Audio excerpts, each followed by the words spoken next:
Alternative energy has been touted as part of the solution to America's energy crisis, but do we already have that alternative buried right here in the United States? Here with us now to explain is Bob Hirsch. He is the Senior Energy Advisor at Management Information Services.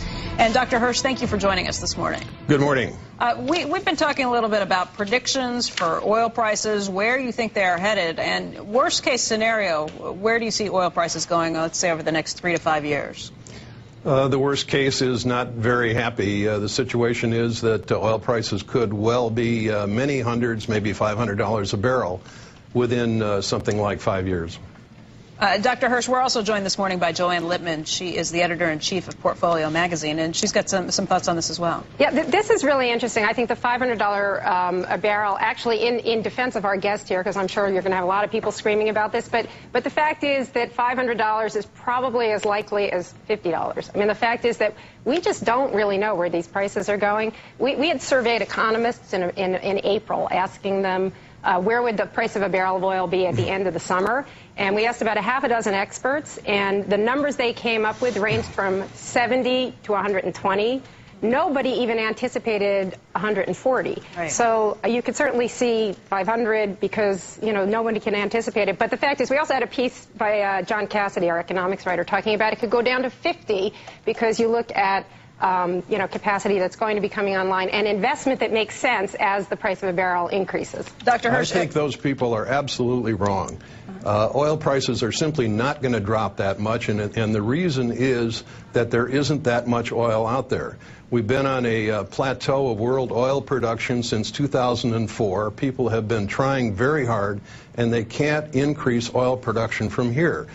For somebody to suggest that all of a sudden something magic is going to happen and there's going to all of a sudden be an enormous amount of new oil, they don't understand the problem. Economists don't understand that we're limited by geology in this situation. Right. Dr. Hirsch, there's the big meeting this Sunday in Saudi Arabia where OPEC will be meeting to talk about increased production. You think this is just a short-term solution, even if they can find a way to pump more in the immediate future?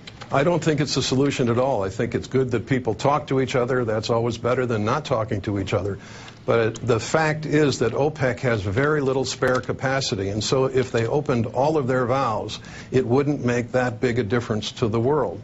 The other thing that people don't seem to understand is that every year there are oil fields that are producing oil that are going into decline. And so to just stay even, which was what we've been doing for the last few years, we have to produce between 3 and 4 million new barrels of oil each year just to stay constant.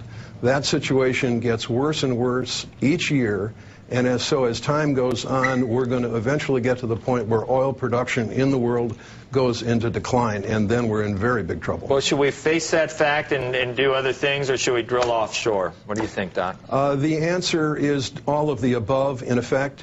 The problem, first of all, is a liquid fuels problem.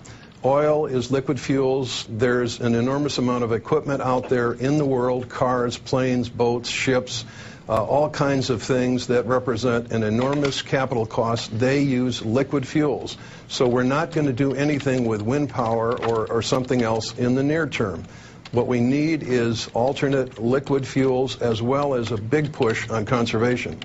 The liquid fuels can come from coal, can come from tar sands and heavy oil, can come from gas to liquids and some other sources, things that people don't necessarily want to do from an environmental standpoint.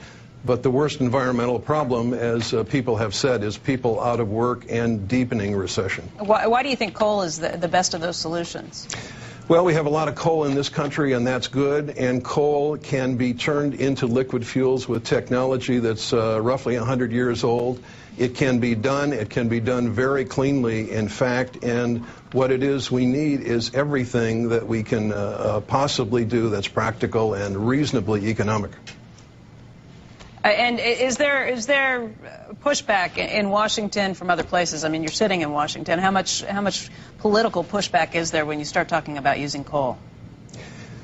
I think that people are still kind of all knotted up in the value system of a few years ago. And as the other guest indicated, not many people forecast this high a level of oil prices. But now people are beginning to pay attention in that building behind me. They're going to have to pay more and more attention because anything that they do is not going to have a short-term impact. Prices are headed upwards. They'll be volatile, so they may drop from day to day here and there, but they're headed up, and they're headed definitely into this many hundreds of dollars a barrel range. I'm sorry, I just got to get this in, because, Doctor, we're going to have Alex Sink. She's the CFO of Florida on, and she's adamantly opposed to getting rid of the ban. What should I tell her? What should I ask her? Well, it's her choice, and I can understand their value system. On the other hand, when recession hits and gets deeper and deeper each year, and we have a whole lot of people, everyday folks, losing their houses and losing their jobs and losing their cars and destitute, then I think people's minds are going to change, and indeed they're going to want to do everything that is practical to help to alleviate the problem, which is going to be extremely severe. How long is it going to take to reach this hypothetical $500 a barrel? That's very tough to forecast. The way things are going right now, I think that 3 to 5 years is not an unreasonable time frame.